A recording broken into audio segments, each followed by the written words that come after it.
अब महाराज श्री, या तो आप पहले रस में डुबोते नहीं, अब डूबा व्यक्ति बोलेगा कैसे? पर आपकी आज्ञा है तो मैं बस एक बात यहाँ पर बड़ी विनम्रता पूर्वक निवेदन करता हूँ। आप अभी श्री गोस्वामी जी का स्मरण कर रहे थे, पुनः पुनः उन्हीं की वाणी स्मरण में आ रही है। एक स्थान पर श्री गोस्वामी जी कहते हैं कि काम से रूप और प्रताप दिनेश से, सोम से सील गणेश से माने, हरिचंद से राजा विधि से बड़े, और मघवा से महीप विषय सुख साने, शुक से मुनि सारद से वक्ता, और चिरजीवी लोमस ते अधिकाने, और ऐते भये तो कहा तुलसी, जो पे जान की जीवन राम न जाने।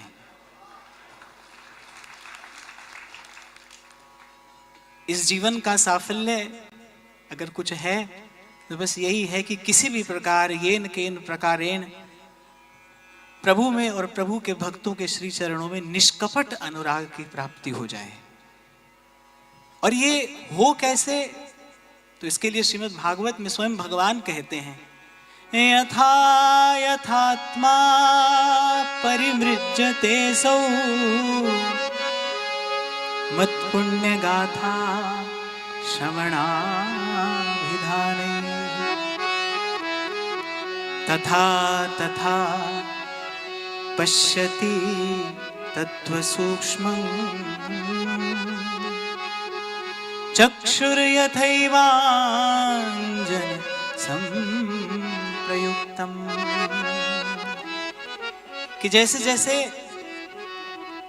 किसी भागवत के मुख से निस्सृत होने वाली मेरी गुण कथा का कोई श्रवण करता है, कर्ण रंध्रों से मैं हृदय में प्रविष्ट होता हूँ, सबसे पहले अंतःकरण का मार्जन करता हूँ और फिर उसके अंतर में अपने उस शुद्ध स्वरूप का प्रकाश करता हूँ। पर कथा श्रवण की कैसे जाए?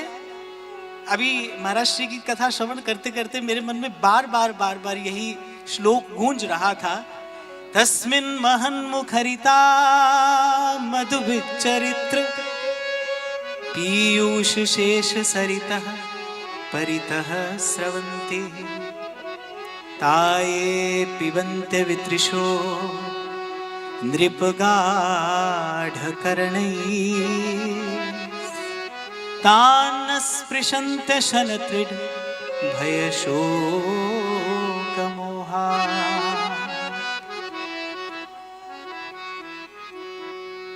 व्यासपीठ पर महाराज श्री जैसा कोई परम भागवत विराजमान हो और उसके मुख से ये भागवत की कथा सुधा धारा प्रवाहित होती हो, ताये पिबन्ते वितृषो नृप गाढ़ कर्णैः स्पृशन्ते शनत्रिड भय शोक मोहाः।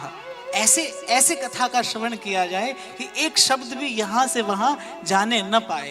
कह रहे यदि ऐसे कथा श्रवण कर ले तो होगा क्या? कह रहे पिबन्ति ये भगवत आत्मनः सताम कथामृतम श्रवण पुटेषु संवृतम, पुनन्ति ते विषय विदूषिताशयम मृजन्ति तच्च चरण सरोरुहान्तिकम। मुझे तो गुरुजनों की कृपा से अब तक बस इतनी ही बात समझ में आई। कल महाराज जी मैं श्रवण कर रहा था, आप तीर्थ महिमा कह रहे थे, मुझे ऐसा लगता है कि भाई किसी भी तीर्थ का सेवन करने से अंतःकरण की शुद्धि प्राप्त हो ना हो, पर आत्मविद चरणार्चनम, किसी आत्मवेत्ता महापुरुष के चरणारविंद में बैठकर भगवत कथा का रसपान करने से अंतःकरण की शुद्धि अवश्य प्राप्त होती है। जैसे माता पिता अपने बालक को स्तोत्र पाठ सिखाते हैं, फिर कोई अतिथि आता है तो कहता है इनको गाकर सुनाओ, बालक गाकर सुनाता है तो माता पिता को प्रसन्नता होती है। ऐसे हमने महाराज जी से ही सब सीखा है। महाराज जी ने कहा भाई बोलकर सुनाओ, मैंने बोलकर सुनाया, महाराज जी को ही प्रसन्नता हो रही है। तो महाराज श्री के दिव्य स्वरूप को भी, अति मधुर स्वभाव को भी, और आपकी अति दिव्य और अति मधुर वाणी को भी बार बार प्रणाम करते हुए विराजमान संत चरणों में नमन, आचार्य चरणों में प्रणाम, और आप सब भक्त वृंद के हृदय में विराजमान भाव प्रभु को प्रणाम।